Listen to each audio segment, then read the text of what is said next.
Et comme tous les jours en direct sur Boursorama, on se désintoxe avec cette question. La mondialisation nous a-t-elle tous rendus plus pauvres? C'est ce que laissent entendre celles et ceux qui dénoncent bien, les excès, les ravages du libre-échange échevelé, la globalisation sauvage. On va essayer de démêler le vrai du faux avec Olivier Berruyer. Bonjour. Bonjour. Auteur du blog Les Crises. On sait qu'on l'a vu, hein, Donald Trump s'est notamment fait élire en critiquant avec virulence le libre-échange. On entend ça aussi, là, cette démondialisation dans la bouche d'Arnaud Montebourg qui tire à boulet rouge sur une mondialisation sans limite, hein, c'est le terme qu'il emploie. La mondialisation telle qu'on la connaît aujourd'hui, elle va, et après on rentre dans le sujet qui est écrit juste en dessous, mais est-ce qu'elle va changer cette mondialisation? Est-ce qu'on est à la fin d'un cycle où là, il y aura des... Oui, on va vers autre chose? Ça semble. C'est pas, pas dire qu'il n'y aura plus de mondialisation, mais elle va changer de visage. Ouais, mais après, je dirais, la mondialisation, l'économie, c'est aussi des choses qui ne sont pas statiques et qui évoluent. Alors c'est vrai que ça fait maintenant 20 ou 30 ans qu'on essaye de nous vendre la fin de l'histoire, la mondialisation heureuse et quelque part un espèce de sens de l'histoire qui aboutirait à un système stable. Bon, l'histoire mondiale sur plusieurs siècles montre que c'est évidemment pas le cas. Bon, si on rentre dans le vif du sujet, dans le dur, les pays occidentaux, on va les séparer, on va prendre les pays émergents et d'abord les pays occidentaux, voilà, les pays de l'OCDE, l'Amérique, l'Europe.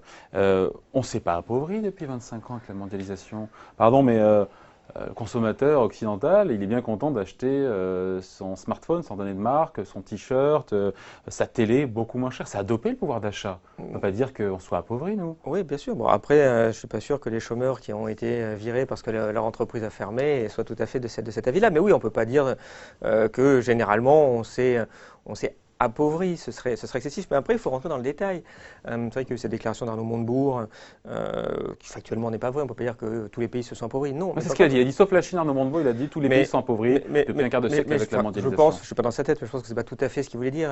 Ce qui est intéressant, c'est de rentrer un peu plus dans le détail. Donc, il faut regarder ce qui se passe sur les classes moyennes et, je dirais, les personnes les plus pauvres dans les pays occidentaux. Et puis, il faut regarder ce qui se passe aussi sur les classes moyennes dans les pays émergents. Et là, il y a des choses qui commencent à être intéressantes. Alors, dans les pays de l'OCDE, dans les pays développés, entre guillemets, enfin occidentaux, j'aime pas ce mot développé, dans les pays occidentaux, qu'est-ce qu'on voit si on doit distinguer justement les classes moyennes? De toute façon, quand on y voit quelque chose qui est très clair chez nous, mais qui est vrai aussi dans les pays émergents, c'est que déjà, c'est sûr que les 10% les plus aisés des pays se sont enrichis fortement, et chez nous, et dans les pays émergents. Donc ça, c'est sûr que les inégalités qu'on voit chez tout le monde. Voilà, c'est ça. En tout cas, on le voit très fortement en Occident. Évidemment, les États-Unis étant leader là-dessus de très loin. Donc effectivement, c'est un système qui a augmenté les inégalités à l'intérieur des pays, que ce soit les pays émergents ou les pays développés. Les classes moyennes, elles se sont appauvries ou pas dans les pays occidentaux sur un quart de siècle? Parce que c'est intéressant de dire effectivement le consommateur, lui, il est content, mais le consommateur, il est aussi salarié, il est aussi travailleur. C'est ça qui est intéressant. Il est en concurrence avec, et surtout il subit les délocalisations. Prenons les États-Unis. George Stiglitz vient de sortir un livre très intéressant. Pardon, Joseph Stiglitz, pardon. Pas l'écorcher, le pauvre. Le pauvre. Vient de sortir un livre très, très intéressant où il a réalisé un certain nombre d'études qui montre que aux États-Unis, mis à part les 10% les plus riches, à peu près l'ensemble du reste, donc des 90%, a vu leur revenu en moyenne à peu près stagner. Alors, mais pas d'appauvrissement, stagnation. Stagner. Mais le revenu médian aux États-Unis, il montre qu'il est identique à celui d'il y a 42 ans, quand on corrige de l'inflation. Et si on regarde sur les Américains les plus pauvres, ils sont au niveau d'il y a 60 ans. Donc stagnation, c'est pour tenir ces stagnations du niveau dit des classes moyennes. C'est une sacrée stagnation. C'est extrêmement violent dans des pays qui étaient habitués à avoir un développement depuis plusieurs décennies. Donc on voit que c'est quelque chose qui est extrêmement déstabilisant au niveau des sociétés. On peut vous rajouter d'autres conséquences, je dirais, externes à la mondialisation, en particulier la circulation des capitaux. Vous allez avoir, avec la baisse des taux d'intérêt aussi, une augmentation des prix, par exemple, des logements. Vous avez derrière les subprimes qui font aussi une conséquence de la crise de la mondialisation financière. Et donc ce sont des choses qui déstabilisent fortement les sociétés, d'où, in fine, le vote Trump au mois de novembre. Dans les pays occidentaux, ok, très bien. Après, les pays émergents, ce sont eux, finalement, les grands bénéficiaires, les grands gagnants de cette mondialisation sur un quart de siècle. On a les chiffres la Banque mondiale, qui a un peu de recul sur le sujet, qui ont vu, c'est vrai, des millions de gens sortir, Oui, voire des centaines mais de millions de gens sortir de la pauvreté. On a un chiffre, et vous aussi, vous avez peut-être le même. En 1990, 37% de la population mondiale est en dessous du seuil de pauvreté, c'est 2 dollars par bien jour. sûr. Aujourd'hui, on est à 11%, donc divisé quasiment par 4 Oui, bien sûr. Donc en ça, 25 au ans. niveau de la pauvreté des Donc on ne vient pays. pas nous dire que les pays émergents sont appauvris, quoi. Non, ça pour les pays émergents, sur les parties les plus pauvres, effectivement, il y a eu une amélioration claire de leur situation. C'est plus mitigé au niveau des classes moyennes et pour Plus les classes mitigé. supérieures, oui, Pourquoi? il n'y a pas eu une telle croissance, évidemment, c'est surtout les plus pauvres. Bah, pourquoi? Parce que leur développement, ils l'ont fondé sur l'ouvrier chinois ou d'Asie du Sud-Est pas cher. Donc c'est évidemment ceux qui ont été mis d'abord sur le marché du travail international, ça a été ceux qui coûtaient le moins cher, ceux qui étaient le moins éduqués, ceux qui travaillaient pour 20 dollars par mois. Donc effectivement, eux ont vu, ce qui est normal, évidemment leur situation s'améliorer. Les classes moyennes se sont améliorées aussi, je voulais dire simplement pas du tout à la même vitesse que les plus pauvres. Évidemment, après, les plus riches dans ces pays ont aussi beaucoup bénéficié de la mondialisation. D'ailleurs, vous regardez maintenant le comité central du Parti communiste chinois, vous avez un nombre de milliardaires qui est quand même assez phénoménal dedans. Donc, vous voyez, tout le monde n'y perd pas. Après, j'ai envie de faire deux commentaires là-dessus. Le premier, c'est déjà un comparatif entre le niveau des pays émergents par rapport au niveau des pays développés. On a des graphes, justement. Je vous ai amené un Oui, graphique qui on est va le assez voir. amusant. Donc, évidemment, les pays On le voit là. émergents Si on peut le voir, voilà. ont vu leur situation s'améliorer. Mais ce qui est intéressant, c'est si on compare, quel pourcentage de notre niveau de vie ont-ils?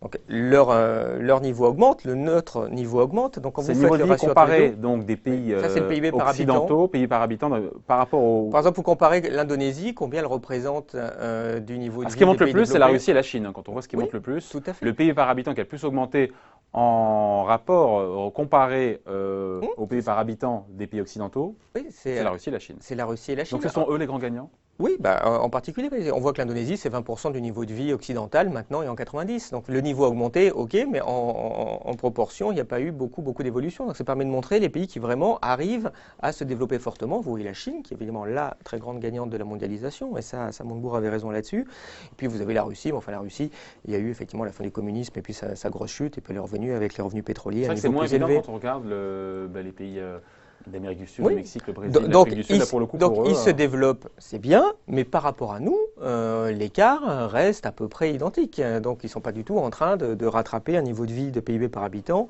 auquel ils ont droit, quoi, parce qu'il n'y a pas de raison qu'il y ait des différences à ce point-là entre niveau de vie. Donc oui, il y a un développement, oui c'est bien, mais enfin il y a quand même encore beaucoup à faire. Et j'en arrive au deuxième point, ce qui est intéressant parce que moi, je travaille beaucoup sur les propagandes, en fait, et c'est rigolo, comme sans arrêt, on vous dit, regardez, la mondialisation, c'est génial, ça a sorti des pauvres de la pauvreté, donc déjà, de quoi vous vous plaignez, et puis presque, on va faire culpabiliser l'ouvrier chez nous. Mais déjà, c'est un raccourci très rapide de dire que c'est la mondialisation. Enfin, on peut dire aussi, pourquoi pas, c'est l'économie de marché, et puis pourquoi pas, c'est le commerce, et puis pourquoi pas, c'est le travail des personnes. En tout cas, ce que je veux dire, c'est que on ne sait pas si un régime plus protectionniste n'aurait pas permis de sortir encore plus de personnes de la pauvreté. On vous dit, la mondialisation a aidé la Chine, c'est vrai, mais qui nous a aidés, nous? Est-ce qu'on entend dans le débat public dire que le protectionnisme a sorti les Français de la pauvreté au XIXe siècle? Est-ce qu'on entend dire que le protectionnisme a sorti les États-Unis, a sorti l'Angleterre de la pauvreté? Parce que c'est comme ça que c'est fait notre propre développement. Et ça a été fait d'abord extrêmement protectionniste. Le monde était moins imbriqué qu'il ne l'est aujourd'hui. Vous savez Peut-être, que la d'accord. segmentation des chaînes de production, c'est un peu technique, mais aujourd'hui, on produit de manière optimisée dans tel pays, dans tel pays. Bien sûr, Voilà, mais quelle a été la conséquence de ça? C'est que nous, quand on s'est développé, on a créé notre marché intérieur. La Chine n'a pas vraiment créé son marché intérieur. La Chine s'est développée, mais elle est simplement là en termes d'usines délocalisées. Et donc, ce qu'elle produit, elle l'envoie à l'étranger. Donc, on voit que maintenant, le gros challenge de la Chine, mais elle commence à le faire déjà depuis quelques années, c'est essayer de réorienter sa production vers son marché intérieur, parce que c'est ça le vrai développement. Donc, à la question qui s'est inscrite ici, la mondialisation nous a-t-elle tous rendus plus pauvres? Non. La réponse est non. Donc, la réponse est évidemment non. Et la question intéressante, mais le protectionnisme nous aurait-il rendus encore plus riches? C'est une vraie question, mais qu'on ne se pose jamais, et pourtant elle est quand même centrale. Bon. On le voit bien. On la posera une prochaine fois. Oui. On fera un peu de science-fiction. Beaucoup de travaux. Ça sera... beaucoup de travaux. Allez, merci à vous. Merci. Merci Olivier Berruguet, donc auteur du blog Les Crises. Merci pour ces explications. Merci.